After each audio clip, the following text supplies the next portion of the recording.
Welcome to one of our Out and Abouts. I'm Nikki Latham here on Chesil Radio, and on Sunday the 29th of January 2017 I got the opportunity to go down to the Rossmore Leisure Centre on Herbert Avenue in Poole and visit and meet the Dorset Destroyers wheelchair rugby, and I was looking forward to doing this. I've been planning it for some time, and the opportunity arose for me to pop down, and it was nice to meet Sue and the team, and particularly take time out to talk to Sue and Sonia, one of the players. And what I will say is, when the interview was conducted, the amount of wheelchair rugby that I had seen was very limited. I had only seen a little bit on the Paralympics, a little bit of the Invictus Games, a little bit of the little indents that the BBC are using at the moment, so very, very sketchy. I'd not actually seen a match or anything in that great detail. So when I was asking the questions, obviously I was asking based on that side of things. And the first thing that we covered was the name that goes around the wheelchair rugby. It's a nickname, but Sue answers that question for us. This is the first time I've ever seen wheelchair rugby. Okay. Murder ball, is that what it was called before? It was a nickname, Right. because it's quite a violent game. Okay. Violent in a good sense of the word. Okay. So yeah, it was dubbed murder ball in the early Just sort days. of clear that up Yeah, to yeah, start with, yeah. It's the because same thing. A lot of people are going to assume, because I've got the YouTube stuff and everything else, it's trying to work out, is it dangerous? It's not dangerous in a sense of it hurts people. Yeah. But it is. It's a full-on contact sport. Same as it would between be. the chairs. Yeah. So, although it's not person to person, it's chair No, to chair. not allowed contact between people, but chair Chairs. contact is fully expected, basically. Yeah. Okay. Now the chairs are obviously different to the normal ones that normal people who are listening would understand. Yeah. How much do these chairs cost? Is there a big difference between a normal wheelchair? Absolutely, yeah. I mean, a standard multi-use sports chair is about £500. Right. A wheelchair rugby chair costs from about £3,000 upwards, and then obviously the elite players will have, More. £5,000, £8,000, £10,000 chairs.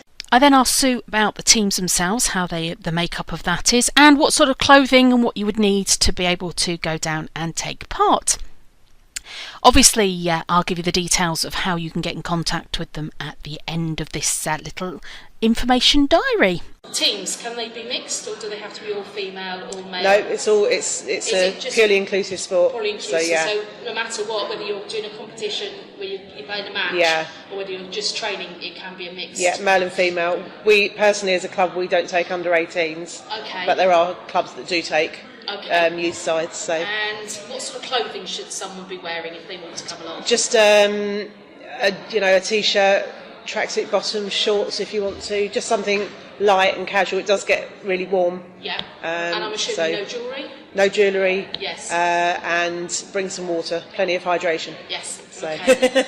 I also asked Sue about the impact of, obviously, the likes of the Invictus Games that came sort of in between the Paralympics of 2012 and our more recent ones at Rio.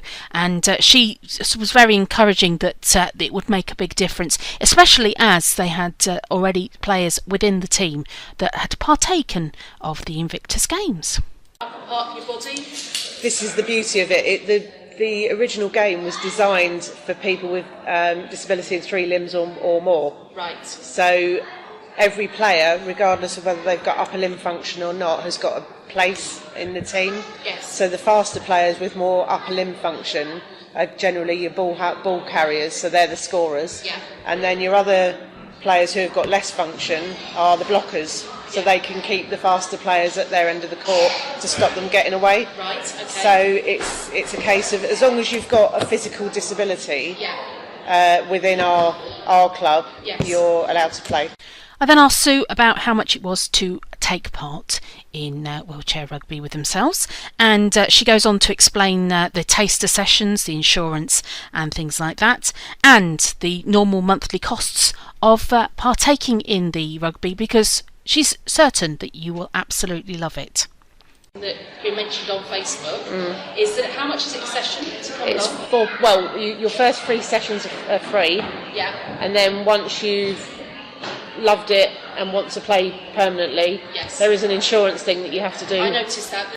So with the insurance as a yearly amount that's obviously pro rata depending on when you join, because their year is in July, but your usual monthly fees would be £20 a month. I could already see the enthusiasm of the players who were just sitting around having a coffee waiting to go through into the court where they play and train.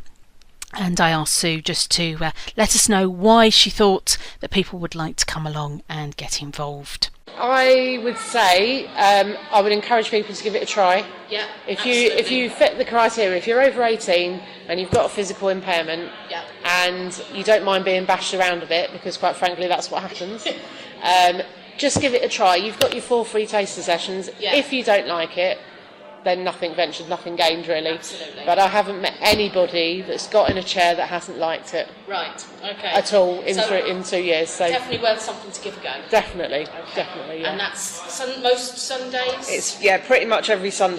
I also got the chance to talk to Sonia. Unfortunately, we were having a few technical problems, as you can probably tell with the recordings that we've already made. But we managed to capture enough of Sonia's enthusiasm for playing. And here's a little excerpt from her as well. So, how long have you been playing wheelchair rugby? June, 7 months. 7 months? Yeah. And thoroughly enjoy it? Amazing. Yeah? Best days of my life here, And would you recommend someone to come down and give it a go? without a doubt. Yeah. I was really scared at first about getting into the rugby chair because I thought, it's going to be out of this world with crazy banging and really rough and things like that. But as soon as I sat in that chair, it was just, I felt free, the adrenaline rush was going, and then meeting new people, that was the best thing. So yeah, absolutely. Did you find the chair easy to manoeuvre?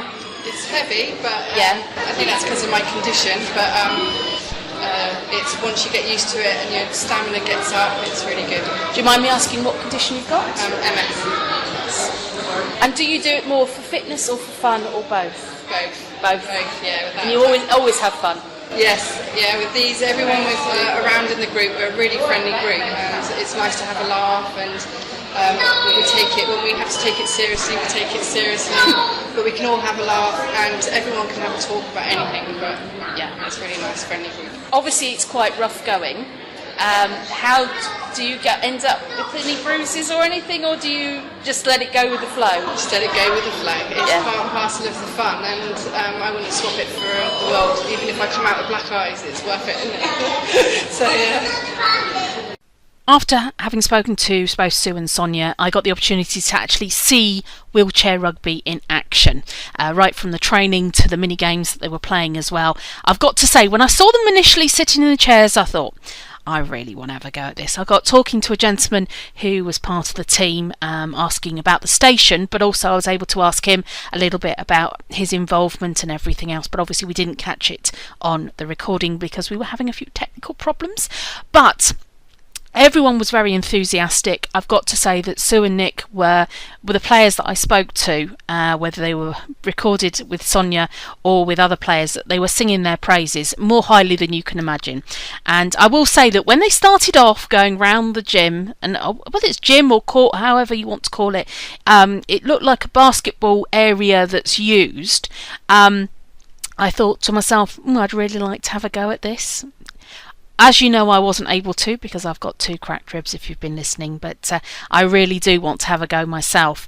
I've got to say though, I did feel quite tired watching everybody going round and backwards and forwards and backwards and all the training, to get the speed up and things.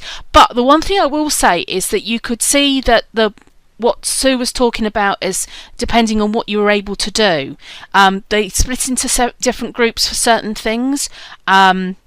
And it was really good to see that no matter what your disability was, everybody got their own opportunity to do what they could do. So she was talking about the blockers, and you could see that the people who were blockers were doing something separately at the bottom end of the gym, which I couldn't see properly, but you could see that everyone was being inclusive. And then when it came to sort of like the fun, the stamina part, you could see that they were, racing up and down and slaloming. I mean, I'd love to have a go. As you can tell, I really did enjoy it. I didn't stay for the full session, purely and simply because it was a very damp day, and with my fibro it was playing me up quite badly. So yes, and with my broken ribs as well, so I didn't stay for the whole session. But I would like to thank the team, particularly Sonia, Sue and Nick, for making me feel so very welcome, and I hope that in a few weeks' time I'll be doing another audio diary to tell you how much I've enjoyed partaking myself and having a go. Just need to repair those ribs first. If you go onto our Facebook page, we'll give you the details of how to get hold of them. Also, they do some sessions on a Friday, which can be quite different things. So if you think, well, perhaps wheelchair rugby isn't your thing, then please do have a look at their website and Facebook pages, because there's all sorts of other things that they do, including the one that I'm looking forward to trying in a few weeks' time as well, is some shooting. Yes. But once again, thank you to the Dorset Destroyers for making me feel so welcome, and I hope to see them all really soon.